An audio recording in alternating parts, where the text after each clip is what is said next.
बिस्मिल्लाहिर्रहमानिर्रहीम। मुअज़्ज़ज़ नाज़रीन, आज हम बात करेंगे तैयब उर्दुगान कौन हैं और वो इस मकाम तक कैसे पहुँचे। लेकिन इससे पहले आपको तैयब उर्दुगान के अवाम के लिए की जाने वाली बेपाया खिदमात के बारे में बताते हैं। तैयब उर्दुगान वो पहले लीडर हैं जिन्होंने अपने दौरे हुकूमत में IMF का 23.5 अरब डॉलर का मुल्की कर्जा ज़ीरो करके IMF और बैंक वर्ल्ड को कर्जा देने की ऑफ़र कर दी। लादीनी मुल्की तालीमी निज़ाम को इस्लामी बनाने के लिए इस्लाहात की। मुल्की यूनिवर्सिटियों की तादाद 98 से बढ़ाकर 190 तक कर दी। 12 साल से कबल कुरान पाक पढ़ने पर पाबंदी ख़त्म कर दी और स्कूलों में कुरान पाक और दीन की तालीम लाजमी करार दे दिया। सिर्फ एक साल में 17,000 दीनी मसाजिद की तामीर और पुरानी मसाजिद बहाल की। सारी कौम के लिए ग्रीन कार्ड बनाए जिसके तहत मुल्क के किसी भी बाशिंदे को मुल्क के किसी भी अस्पताल में मुफ्त इलाज की सहूलत हासिल हो गई। औरत के पर्दे पर इतना जोर दिया कि 2015 में खातून जज ने स्कार्फ पहन कर केस सुना तो अहले यूरोप के लिए ब्रेकिंग न्यूज़ समझी गई। मुअज़्ज़ज़ नाज़रीन, तुर्की में रोनुमा होने वाला फ़ौजी बगावत का हालिया वाक़या भी उर्दुगान की शुजाअत, बहादुरी और तुर्क कौम के बुलंद हौसले की एक मिसाल है। इसमें सेकुलर फ़ौज की बाक़ियात ने फिर तुर्की को तरक्की की पटड़ी से उतारने की कोशिश की, लेकिन तुर्क अवाम ने खाली हाथ ही बंदूकों, टैंकों और हेलीकॉप्टर वालों का शानदार मुकाबला किया। तुर्क अवाम ने एक बड़े और खौफनाक चैलेंज को सामने देखकर शतरमुर्ग की तरह अपनी गर्दन रेत में नहीं दबाई, बल्कि अपने लीडर रजब तैयब उर्दुगान की एक आवाज़ पर लब्बैक कहते हुए घरों से निकले और तुर्क अवाम ने बागियों के हमले को इस तरह नाकाम बनाया कि कायम मकाम आर्मी चीफ तक यह कहने पर मजबूर हो गया कि तुर्की में फ़ौजी मुदाखलत का बाब हमेशा के लिए बंद हो गया। मुअज़्ज़ज़ नाज़रीन, रजब तैयब उर्दुगान कहते हैं कि जब बचपन में मदरसा पढ़ने जाया करता था तो हमारे इलाके के कई अफराद मुझसे कहा करते थे कि बेटा क्यों अपना मुस्तकबिल ख़राब कर रहे हो, क्या तुम्हें मुर्दे नहलाने हैं। मदरसे में पढ़ने वाले को मुर्दे नहलाने के अलावा क्या कोई काम मिल सकता है।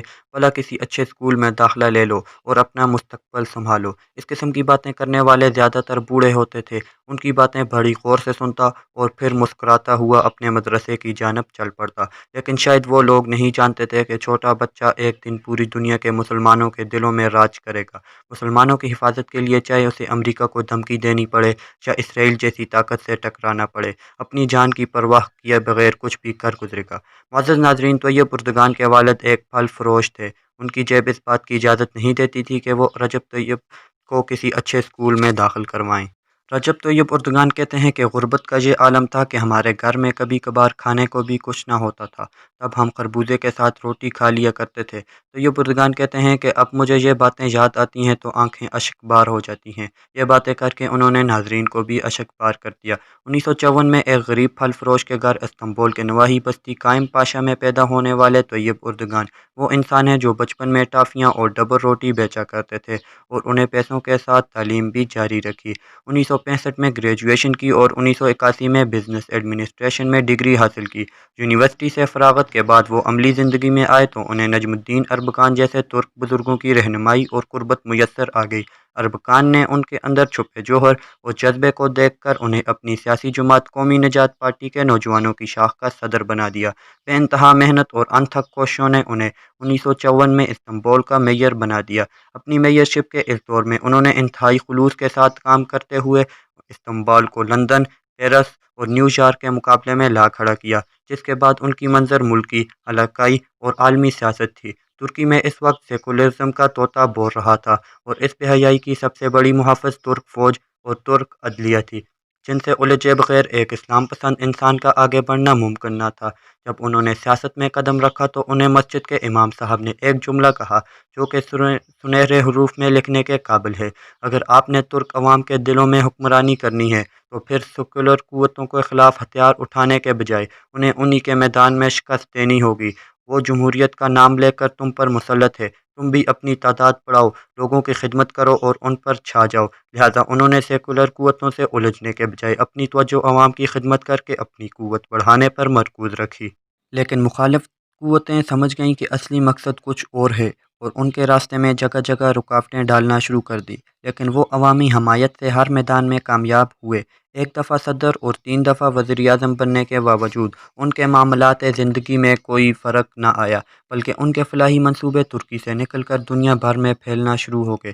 مثال کے طور پر 2005 میں پاکستان میں آنے والا ہلاکت خیز زلزلہ ہو یا 2010 میں آنے والا سیلاب ہو، ان قدرتی آفات میں بے آسرا اور بے سہارا ہونے والے لوگوں کی بحالی کے لیے اردگان کی خدمات کا اعتراف حکومت پاکستان انہیں اعلیٰ ترین سول اعزاز نشان پاکستان دے کر خود کر چکی ہے۔ یہی نہیں بلکہ غزہ کی سسکتی پٹی ہو یا برما سے آتی ماؤں بہنوں کی آہو بکا پر بھی سب سے پہلے طیب اردگان نے ہی عملی طور پر لبیک کہا۔ ملک سے باہر تو ان کی شہرت میں اضافہ ہو ہی رہا تھا، لیکن ملک کے اندر سیکولر قوتوں کی جانب سے طیب اردگان کا راستہ روکنے کے لیے ہمیشہ کی طرح کام جاری تھا، مگر ترکی کی اسلام پسند عوام نے سیکولر عدلیہ اور سیکولر فوج کے ساتھ بڑی تکنیکی انداز میں مقابلہ کیا اور انہیں ہر میدان میں شکست دی۔ اگر سیاسی حکمران اپنی عوام کے لیے خلوص کے ساتھ کام کریں تو مشکل حالات میں عوام گھروں میں دبک کر نہیں بیٹھ جاتی، بلکہ اپنے حکمرانوں کو بچانے کے لیے آتش نمرود میں بھی کودنے سے خوف نہیں کھاتی۔ معزز ناظرین، آج کی ویڈیو یہیں تک تھی۔ اگر آپ کو ویڈیو پسند آئی ہے تو اسے واٹس ایپ اور فیس بک گروپ میں اپنے دوستوں کے ساتھ شیئر کیجیے اور مجھے دے اجازت، ملتے ہیں اگلی ویڈیو میں، تب تک کے لیے اللہ حافظ۔